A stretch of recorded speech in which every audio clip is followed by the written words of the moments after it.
Hello and welcome back to our Land Rover build series. This is episode 23, and in this one we're diving into the interior kitchen setup. We'll be building drawers for our fridge and hob, installing the worktop, and sharing insights into some awesome gear like our custom Coleman bags, handcrafted knives, and our lifesaver system. We're also adding more plugs, crafting parts of the worktop, and packing in loads of upgrades along the way.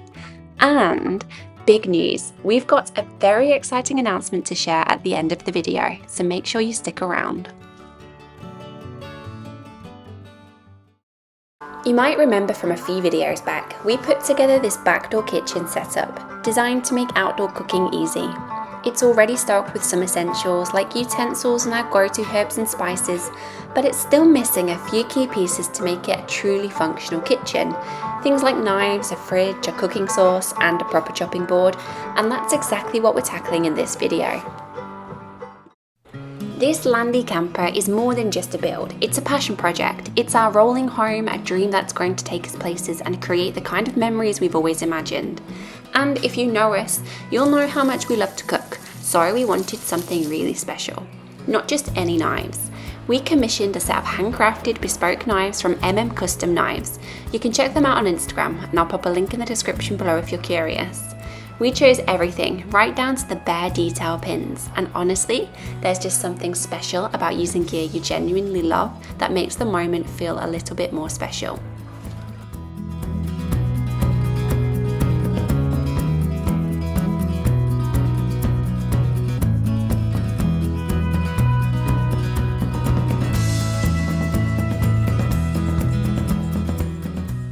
We also crafted our own custom chopping board to sit in our outdoor kitchen too. Now, in our Land Rover, we have multiple cooking sources. We have a fire maple, mostly for brews. We also have an induction hob and two Coleman dual burner stoves. The Coleman stoves will be our primary source, but it's always good to have a backup. Our Coleman stoves will live in a cupboard, and Brandon has been pretty busy creating some bespoke water-resistant durable bags for them.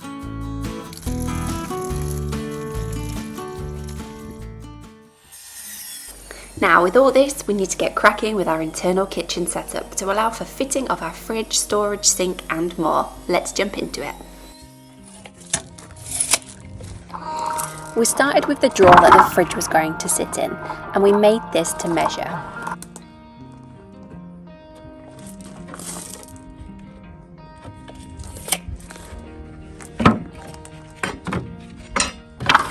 The build process for this unit was the same as throughout our entire build.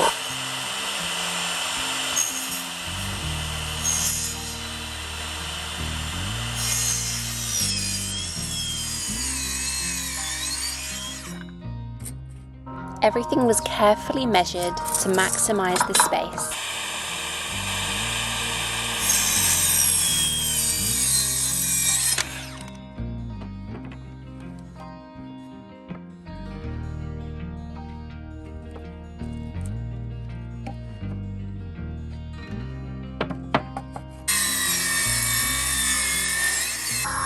And we made sure to buy things like the fridge and the hob before building out the unit so we could make it to the exact sizes we needed.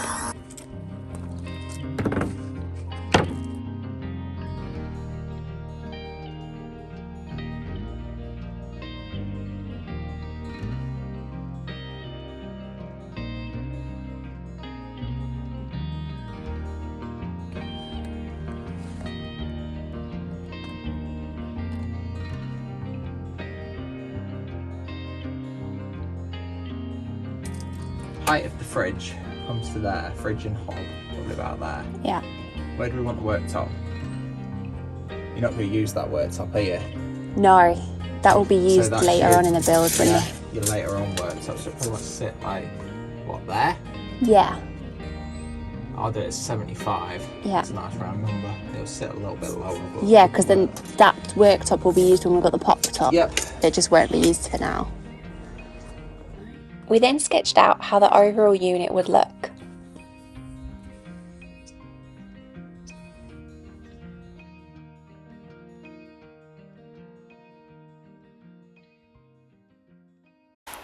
So here we have our fridge, which fits perfectly into the custom drawer we built. It's mounted on drawer sliders, allowing easy access from both inside and outside the landy. We also modified the fridge to better suit our build and relocated the switch control panel for improved functionality. So quite the daunting job, but it's now complete. We've extended that cable and I've just put a little bit of protective conduit around it, and that just allows us to relocate the switch panel to the front of the fridge on the cabinet. I might actually 3D print a surround for that. That's a good idea. So that it sits maybe a bit better. We'll see. Next we moved on to the main build for the internal kitchen. This stage involved a lot of cutting, scribing, jigsaw work and using the router to get everything to fit just right.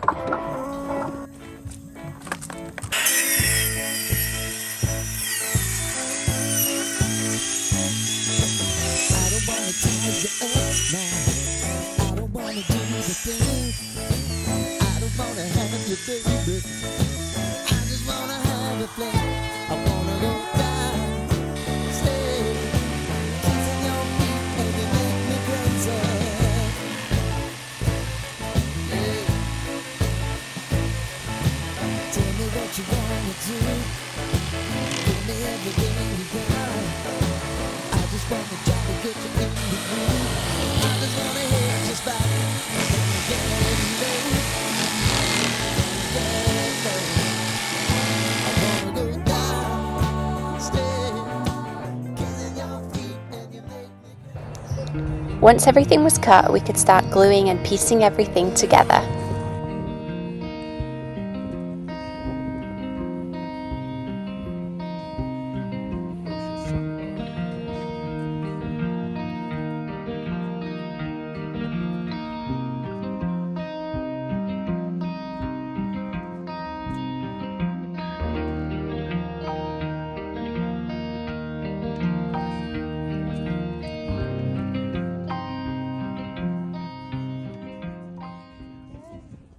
Okay, so I'm just going to pop some fine surface filler on this unit now.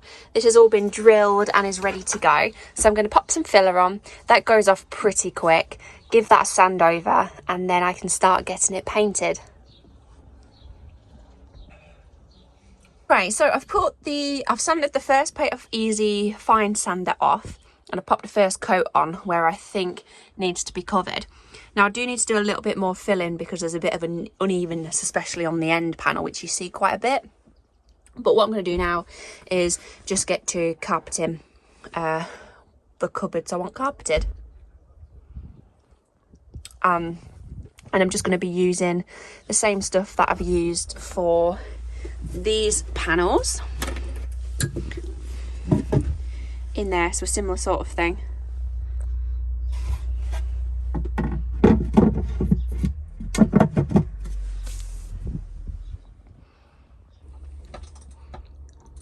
And there we go. A couple of minutes later, that was the stickiest sheet I've had. They do vary in stickiness a little bit. Some are more sticky than others, but I think it looks pretty good. Could have probably done a tidier job around that, but generally really happy with that. So I've just cut another little strip for the back. And the good thing about these little carpet tiles is that because they're kind of striped, if you need to piece bits together, they fit together really well. And you can't really tell once they're done properly. So let's get that in. There we go, so that is that cupboard done. I'm pretty happy with how that looks. Okay, so here we have this cabinet completed. I've done the base and I've done both of the sides now, and it's just kind of scribed with the pen at the back for the pieces of carpet. Really happy with how that's turned out. I've not done the back top bit because for a couple of reasons. One, that's like the back ply and it is a finished product, and also the sink is going to go there, so you're not going to see it. So that one's done. I need to jump onto this one. I accidentally cut this the wrong shape, so I cut that for here, but I cut it the wrong shape, so I'm just going to cut that off and get that one done. Okay, so I've just been thinking, so I've cut this one back. Now as you can see, I've cut this one back, leaving a ledge, because we're going to mount the cabinet doors in like this. So rather than sitting on the carpet, we want them to sit flush against this. So I need to leave that bit of a gap. So here, I haven't left one. So what I'm going to do is just slice it with the knife and just peel it back. So let's make that little update. And here you can see the build slowly coming together. The base cabinets are in, the internal kitchen unit is fitted, and the cabinets have been carpeted and painted. It's really starting to take shape now. You'll also notice some plumbing elements in place, but don't worry about those just yet. We'll cover all of that in a separate video.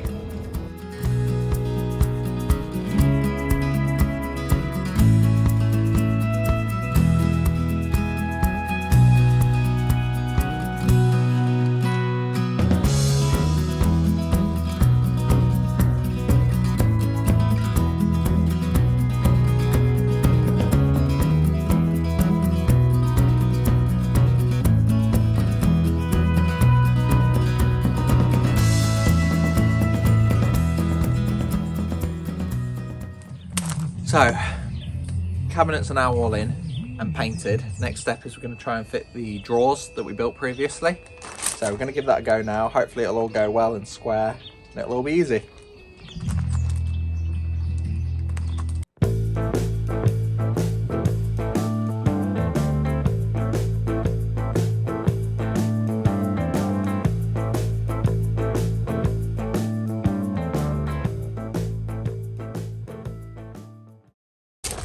Okay, so we're starting with the hob drawer, which is going to sit, the hob's going to sit in here, and we decided to put this on a drawer so that in really bad weather we can just pull it out and use the induction hob inside. So this is going to sit at the bottom, and we've designed this so we can use it when, obviously with the roof as it is with no pop top.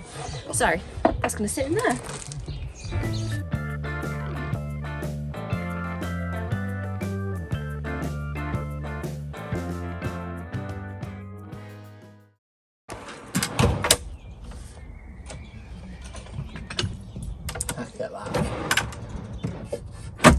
So we've just fitted the first drawer. It is working beautifully. It's fitted perfectly, hasn't it? Yeah, so we've just got these heavy duty drawer slides, and they just unlock here, then you pull it out, and then the hob will sit in here very nicely. And then that's actually locked out as well. So it's not this side, because I've only used the lock on one side, because you know you don't want to have to unlock two. So this way it's kind of just single hand operation, like that. And then we're just going to build a 9mm drawer front, which will then sit on the front here, and just frame that all off beautifully. Nice and flush. Yeah. So something else that we've done as well is we've not made this little notch here, so our hob is going to sit in here. Yeah, that's really handy, just the locking on one side. Yeah. So if you're outside, you've not got to reach to unlock it the other side. That was my thought. So yeah, if you're cooking outside, basically we was going to mount the plug socket on here for the induction hob so we could bring it out and then plug it in nice and easy. But rather than have all the cable for the induction hob just hanging around here, what we thought is to keep it nice and tidy, if we want to put the hob on this table, we can then keep it kind of nice and tidy. The wire will run through here, through this hole, and we'll plug it in that back corner, so your cabling stays out the way in this drawer. So all you'll have is the small bit of cabling running through from here, and it plugs in that back corner, which I think is a really nice idea, really. And these are heavy duty drawer slides, so although the box probably won't take it and the cabinet won't, in theory you should be able to stand on this. So we're not going to really worry about catching it or anything like that. Right, let's get the next one fitted. The next one's for the fridge, and then once that's fitted, we'll put the appliances in and kind of show you how it's going to work.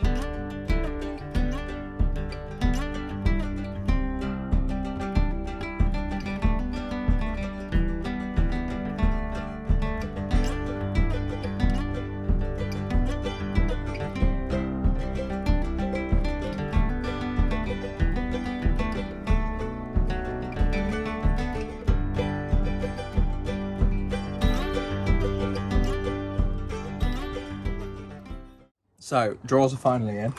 Up first we have the, I'll show you the fridge. That's here. Opens like this. Access to the fridge.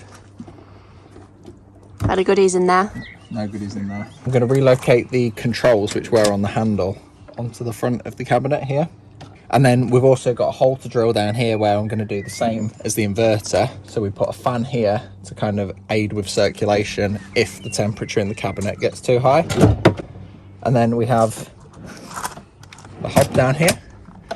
And then the idea here is, so you drop down your table.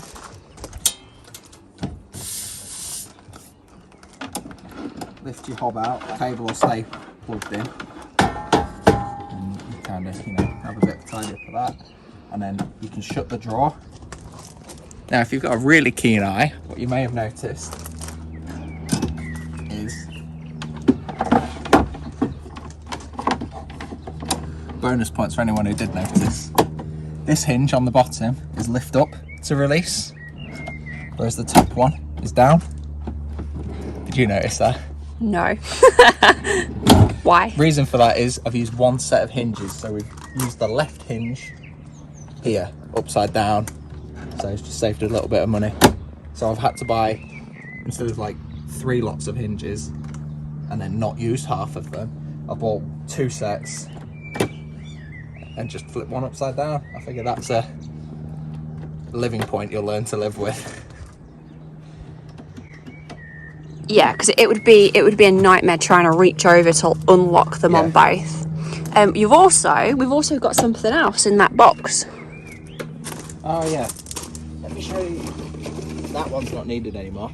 Ah. Because it's going to stay. Yeah. So we've also been 3D printing. So I've printed these little corners, and these will just. Alright. These are just going to go on the hob. Kind of like that on each corner, and that'll just stop that sliding around. Yeah, so they'll screw into the cabinet, won't they? Yeah. They'll screw into the drawer, and then it's not going to like slide around when we're off road and whatever.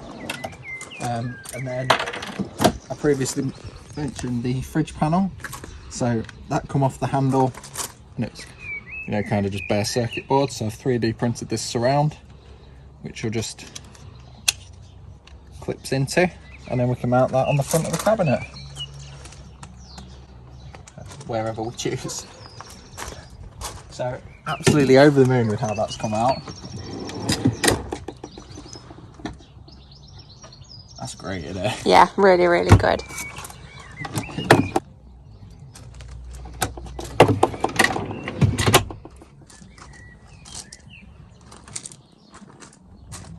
Just mounted the feet to hold the fan. Just mounted the feet to hold the induction hob. You see that works very well. And then I've just also marked a hole I'm going to drill. That's just to put a vent hole in so that the fan on the induction can stay cool. Yeah.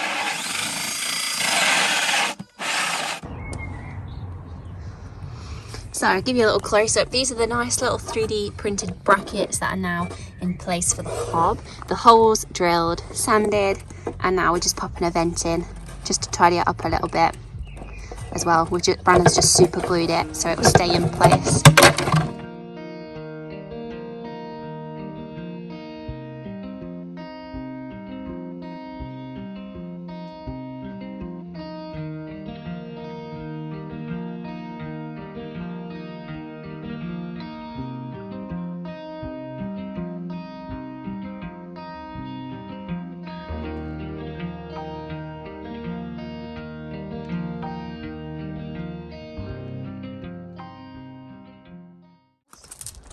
So up next, we're now going to make the faces for these and the cupboard fronts for these 2 cupboards.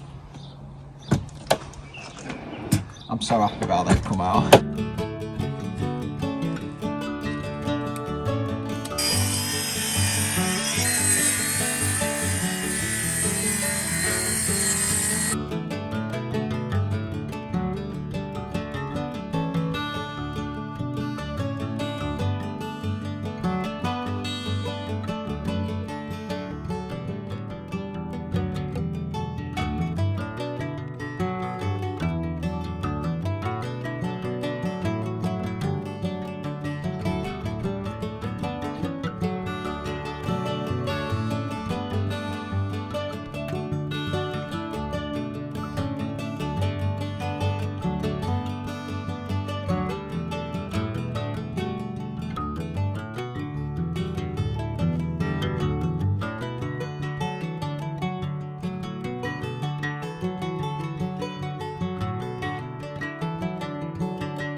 Now that the drawer fronts were on, it was time to prep and paint them.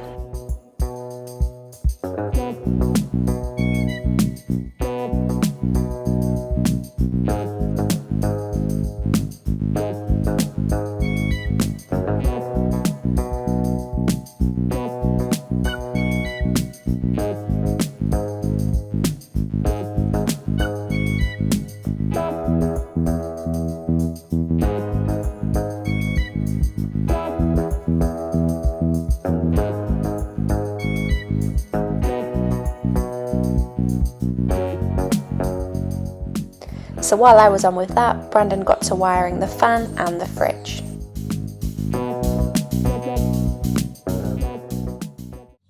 Any cold ones? Just got that screw actually to go on. Yeah.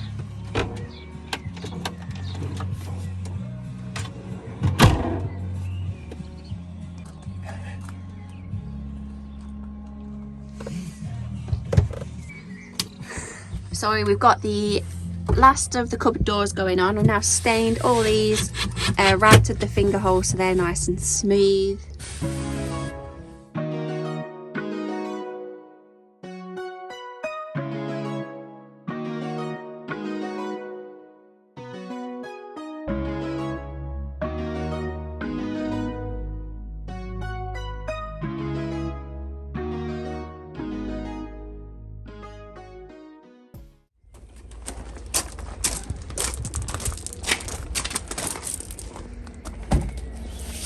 So here we have a length of worktop.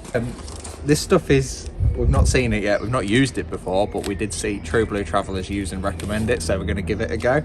It's extremely light. Like, look at that, that's a piece of worktop. So let's get it open and see what we've got.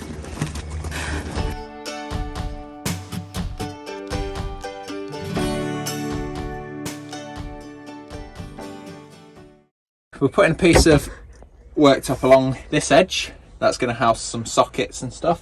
Then we've got here, which is going to be our low level sink. So this is low so we can still get to it with the roof down. And then we've got another worktop going up here, which will be our kind of standing kitchen. That'll be accessible when the pop top is fitted. So just go measure those up and then we'll go get it cut. Piece out for that lid. Yeah. And then I need more or less most of that to do the main worktop. Yeah. Oh, so yeah. So the bit for the sink is going to have to be grained that way. Do you think it matters? No. I don't think you'll notice. Do you? I think maybe the sink. The thing is, there's not a lot on the sink. No. You got enough to do a chopping board. Yeah. Ah. Yeah, because the problem is we want this big long length for that work to that top. But we only want like a slither of it. Yeah. So you've got all that. And that's the width is too short. Yeah. Yeah, because it's that long. No, I meant this. Then that leaves that too short for the Possibly not. cabinet. Possibly not. Yeah, so Surely the cabinets aren't much wider than how wide are you doing? yeah, that? I can just check that.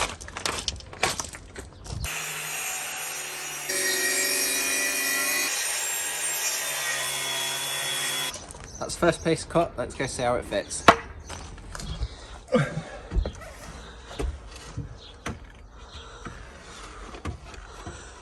Too big. Oh no, it's not. That's because it always throws you off in a van. Yeah, because it's bigger and then narrow. Yeah, so it's like, oh, I've cut it way too big. There we go.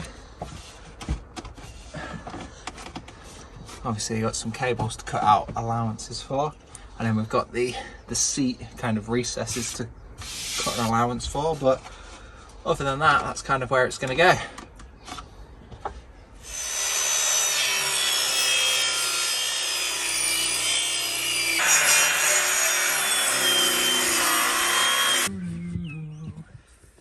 How's that?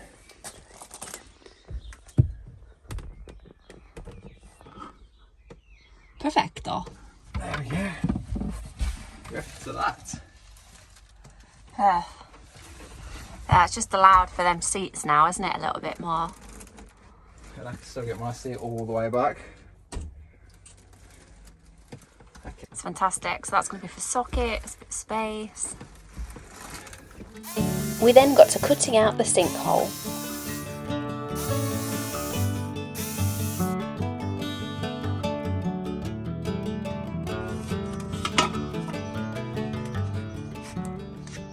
Let's see what it fits like.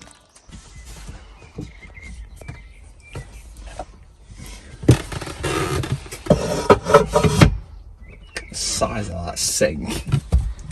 Wow.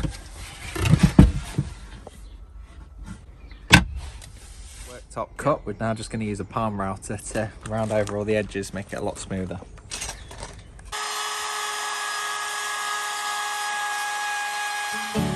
Now that the worktop was all prepped and cut, it was time to sand, paint, varnish and get it ready to be fitted.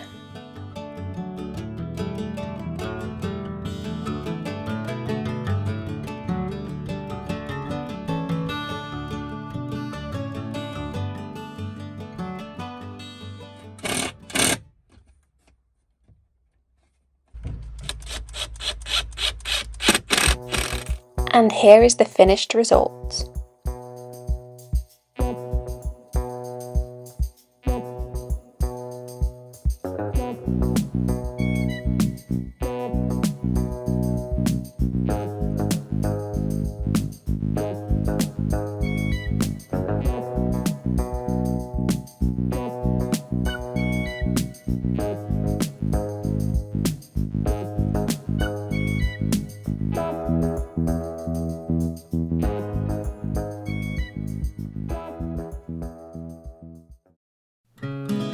Now we have an onboard water tank, which you may have seen, but we'll talk about this more in a later video. Now we also have the Lifesaver jerry can. This is the Lifesaver jerry can, a seriously tough bit of kit that lets you turn dirty water into safe, clean drinking water. No chemicals, no weighting and no weird taste. It holds 18.5 litres and can filter up to 20,000 litres. That's plenty for long trips, off-grid living or group adventures if you're the social type. It knocks out viruses, bacteria, parasites and even microplastics, so you can drink straight from pretty much any source, just like this one. We will talk more about the Lifesaver jerry can later down the line, but we wanted to give it a shout out now as it falls as part of our cooking kitchen setup. I'll pop a link in the description below if you want to find out more, and we also have a discount code for you too if you're interested. This is X-PLORE 10, which gets you 10% off.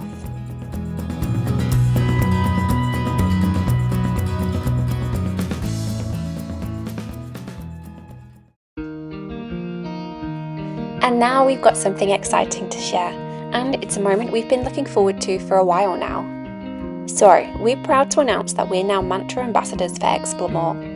X-PLORE is a global community that believes in one simple idea: explore more of the world, engage with others, and embrace global cultures. It's a mindset that perfectly matches how we travel, create, and live. As ambassadors, we're joining a worldwide network of curious, passionate explorers, and we're honoured to be featured in an interview on their platform, where we dive into our journey, our build, and what adventure means to us. You'll find links below in our description to X-PLORE's site, socials, and our full interview, plus many more. We're so excited to be part of this amazing community, and we hope it inspires you to get out there and explore more too. Thanks for being here. Don't forget to subscribe if you want to follow along with all the adventures to come, and we'll see you in the next video.